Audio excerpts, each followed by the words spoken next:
அடுத்தது நீங்கள் யாரை கூப்பிடுவீங்கன்னு எனக்கு தெரியும். நிகில் முருகன் உட்பட்ட பத்திரிகை மற்றும் ஊடக நண்பர்கள் எல்லாருக்கும் என்னுடைய பணிவான வணக்கம். அவர் தான் அப்படி ஆரம்பிங்கன்னு சொன்னார் எனக்கு.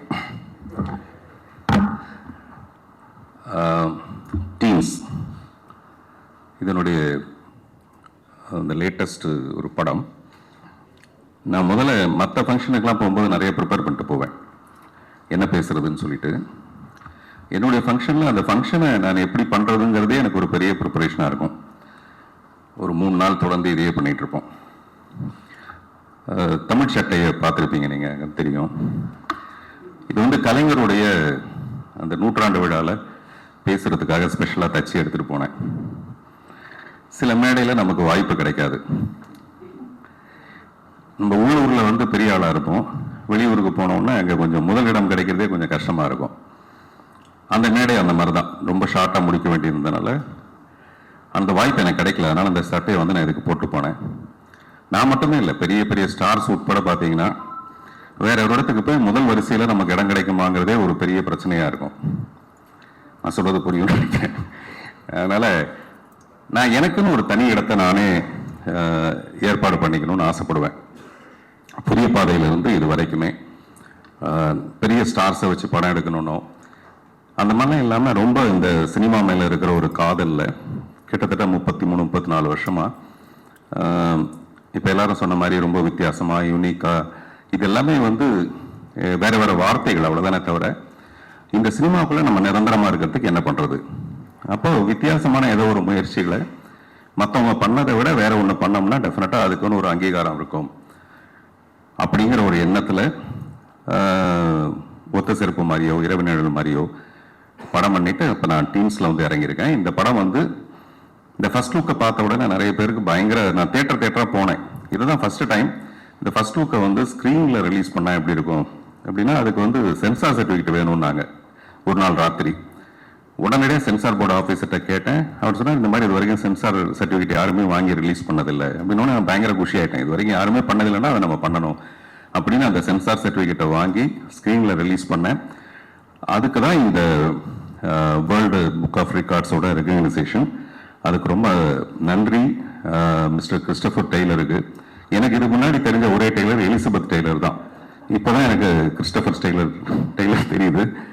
அவர் டெய்லர் கொஞ்சம் லேட் பண்ணிட்டார் போல இருக்கு, அதனால் லேட்டாக வந்திருக்காரு. நீங்கள் யாராவது ஒருத்தர் அப்புறமா டிரான்ஸ்லேட் பண்ணீங்க. மேடம் அவர்களுக்குமே என்னுடைய நன்றி, என்னுடைய நண்பர் விவேக் அவர்களுக்கு நன்றி. இந்த படம் நான் செய்கிறதுக்கு ரொம்ப முக்கியமான காரணம் எனக்கு முன்னாடி பேசின திரு கால்டுவெல் வேல் நம்பி அவர்கள், தம்பி ரஞ்சித், இன்னும் 2 பேர் இருக்காங்க, மிஸ்டர் பாலா சுவாமிநாதன், டாக்டர் பிஞ்சி ஸ்ரீனிவாசன். இவங்க ஒரு 4-5 நண்பர்கள். என்னுடைய இரவு நிழலுக்கும் அவங்க தான் தயாரிப்பாளர்கள். அதில் வந்து ஒரு மிகப்பெரிய லாபமாக அந்த படம் அமையல. ஒரே லாபம் எனக்கு என்ன பெரிய சந்தோஷமாக இருந்ததுன்னா, ஒரு சிங்கிள் ஷார்ட் ஃபிலிம், உலகத்தில் இது வரைக்கும் யாரும் முயற்சி பண்ணாத ஒரு நான்-லீனியர் ஃபிலிம் நான் எடுக்கணும்னு ஆசைப்பட்டேன். அதுக்கு பின்னணியில் பேஷன் யாருக்கு வேணாலும் இருக்கலாம், கனவு யாருக்கு வேணாலும் இல்லை. கண் இருக்கிறவங்களுக்குலாம் கனவு இருக்கும். ஆனால் அந்த கண்ணுக்கு ஒரு ஒளியாக அந்த படத்துக்கு பின்னாடி பொருளாதாரமாக இந்த ஒரு 5 நண்பர்கள், டாக்டர் பிரபாகரன் ஒருத்தர் இருந்தார். அந்த படம் வந்து மிகப்பெரிய வெற்றி அடைஞ்சு மிகப்பெரிய லாபமாக, இந்த உலகமே எப்படின்னா பணம் மட்டும்தான். உலகத்தில் பணத்தை விட பெரிய விஷயம் நிறைய இருக்கும், ஆனால் அது எல்லாத்தையும் பணத்தால் தான் வாங்க முடியும். அப்படிதான் பணத்துக்கு பின்னாடி ஒரு பெரிய கூட்டம். இப்போ சமீபத்தில் ஆயி பூரணம்னு ஒரு அம்மா தன்னுடைய 7.5 கோடி ரூபாய் நிலத்தை கல்விக்காக ஒரு பள்ளிக்கூடத்துக்காக எழுதி வச்சாங்க. நான் அவங்கள வந்து ஃபோன்லேயே அவங்க காலில் விழுந்து கும்பிட்டேன். இப்படிப்பட்ட மனிதர்கள்லாம் பார்க்கறது கஷ்டம்ட்டு. என்னை விட அதிகமான பேஷன் வந்து திரு கால்டுவெல் வேல் நம்பிக்கும் ரஞ்சித்துக்கும் இருந்ததுனால தான் மறுபடியும் இந்த டீம்ஸுங்கிற ஒரு படத்துக்கு அவங்க தயாரிப்பாளர்களாக வந்திருக்காங்க. இப்போ இந்த படத்தை என்ன விலைக்கு விற்க முடியும், எவ்வளோ லாபம் வரும், அது எதுவுமே அவங்களுடைய எதிர்பார்ப்பு கிடையாது. என்னுடைய கனவுக்கு ஒத்துழைக்கணும், அவ்வளோதான். ஸோ அதனால் அவங்களுக்கு காலத்துக்கு நான் நன்றி சொல்லலாம். அது இந்த படம் வந்து பொருளாதார ரீதியாகவும் ஒரு பெரிய வெற்றி அடையுன்றது என்னுடைய நம்பிக்கை. காரணம் வந்து இது ஒரு குழந்தைங்களை வச்சு நான் பண்ணுற ஒரு படம். 13 குழந்தைங்களை வச்சுட்டு குடும்பத்தோடு பார்க்கக்கூடிய எந்த எக்ஸ்பெரிமெண்டல் முயற்சிலாம் இல்லாமல், but at the same time நீங்கள் பார்க்குற ரெகுலரான ஒரு ஃபில்மாக அது இருக்காது. அந்த மாதிரி ஒரு படம் பண்ணிட்டு இருக்கேன். இந்த படத்துக்கு வந்து ஒரு பக்க பலம் திரு கேமி கேரி, இந்த படத்தோட சினிமாட்டோகிராஃபர். நீங்கள் விஷுவல்ஸ் பார்த்தீங்கன்னாவே தெரிஞ்சிருக்கும், அவர் ரொம்ப பிரமாதமாக அந்த படத்தை பண்ணியிருக்காரு. அடுத்து இசை, நான் இது வரைக்கும் ராஜா சார் கூட ஒர்க் பண்ணியிருக்கேன், ரஹ்மான் சார் கூட ஒர்க் பண்ணியிருக்கேன், சத்யா சார் கூட ஒர்க் பண்ணியிருக்கேன்.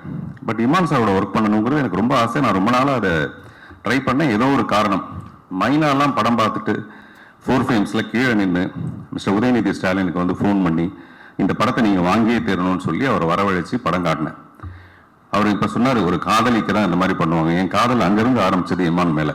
அப்போ ஆரம்பித்த காதல் அது இது வரைக்கும் நீண்டு இப்போதான் நாங்கள் 2 பேரும் ஒரு கல்யாணம் பண்ணிட்டு குடும்பம் நடத்துகிற லெவலில் ஒரு 7 பிள்ளைங்க பிறந்திருக்கு. நான் சொல்கிறது 7 பாட்டு. இத்தனைங்க நாங்கள் நிறைய நைட்டில் ஒர்க் பண்ணுறவர் கிடையாது அவர். அதனால் எங்களுக்கு ஃபர்ஸ்ட் நைட்டாக இல்லாமல் எல்லாம் ஃபர்ஸ்ட் டேவாகவே நடந்துருந்துருக்கு ஒரு நாளாக. அதில் எனக்கு அவர் மேலே இருக்கிற இப்போ நான் ராஜா சார் கூட ஒர்க் பண்ணிட்டு ரஹ்மான் சார்க்கெலாம் ஒர்க் பண்ணிட்டு நான் நிறைய பேரோட இருந்து வாழ்ந்துட்டு வந்திருக்கேன் இல்லையா. அதனால் எனக்கு தெரியும் ஒவ்வொருத்தர் என்னென்ன பண்ணுவாங்க, இமான் சார் எப்படி ஒர்க் பண்ணுவாருன்னு. என்னை விட ஒரு 10 மடங்கு 12 மடங்கு அந்த லிரிக்ஸ் மேலே ரொம்ப பயங்கரமாக கவனம் செலுத்தி இந்த லிரிக்ஸ் வந்து தேயாமல் அந்த பாட்டு எவ்வளோ சிறப்பாக வரலாம். அப்புறம் அவரே சொன்னார், நானே கொஞ்சம் விட்டுட்டா கூட அவர் விடாமல், அல்லது அவரே விட்டா கூட நானும் கொஞ்சம் விடாமல், அந்த மாதிரி 2 பேரும் ரொம்ப ஒரு பியூட்டிஃபுல் தம்பதிகளாகவே நாங்கள் இந்த படத்தில் வாழ்ந்திருக்கோம். ரொம்ப ரொம்ப சந்தோஷமாக இருந்தது. நான் அடுத்த படத்துக்கு வேற மியூசிக் டைரக்டர் நான் முன்னாடி நினச்சிருந்தேன் இந்த படம் ஆரம்பிக்கிறதுக்கு முன்னாடி. இப்போ இந்த நினைப்பு இப்போ மாறி போச்சு.